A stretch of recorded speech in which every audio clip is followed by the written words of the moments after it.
ఊళ్ళుంటే పొద్దుందాకా పనికి పోయి పొద్దుముకు ఇంటికి వచ్చి ఇంత తిని మలుసుకుంటాం. కానీ పనుల మీద పట్నం వస్తే తినాలంటే హోటల్కి పోవాలి, పడుకోవాలంటే లాడ్జులు దేవులాడాలి. 1-2 గంటల పని అయితే చూసుకొని బస్సు ఎక్కుతారు. పని కాకుంటే ఈడనే ఉండి తెల్లారి పని చూసుకుంటారు. కానీ తినాలన్నా పడుకోవాలన్నా పైకం కావాలి.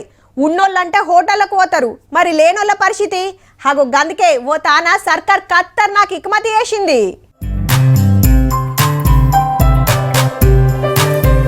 ఇటు కాక ముడుచుకొని వన్నాడు, అటు ఆ కాక మలుసుకున్నాడు.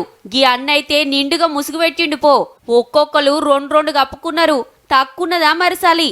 అట్లని వీళ్ళు పండుకున్నది ఇంట్లోనో లాడ్జీలనో కాదుల్లో, ఢిల్లీ సర్కార్ పెట్టిన షెల్టర్లల్లా. పనుల మీద రాజధానికి పోయినోళ్ళు ఇండ్లు లేని పేదల తిప్పలు తప్పిస్తానికి షీపురు పార్టీ సర్కారు చేసిన ఇకమతిది.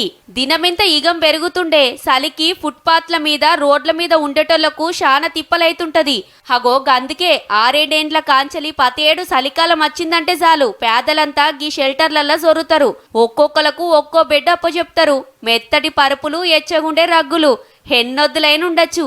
మరి తిండి సంగతి ఏందంటారేమో. सर खाना सुबह शाम आता है और चाय भी 2 टाइम आता है सुबह शाम. అగనట పొద్దుమాపు బువ్వ 2 పుటల షాయసూతొస్తదట. ఇక పొద్దుందాకా ఏమన్నా పనుంటే చూసుకోవాలి, పొద్దుముకొచ్చిడ మలుసుకోవాలి.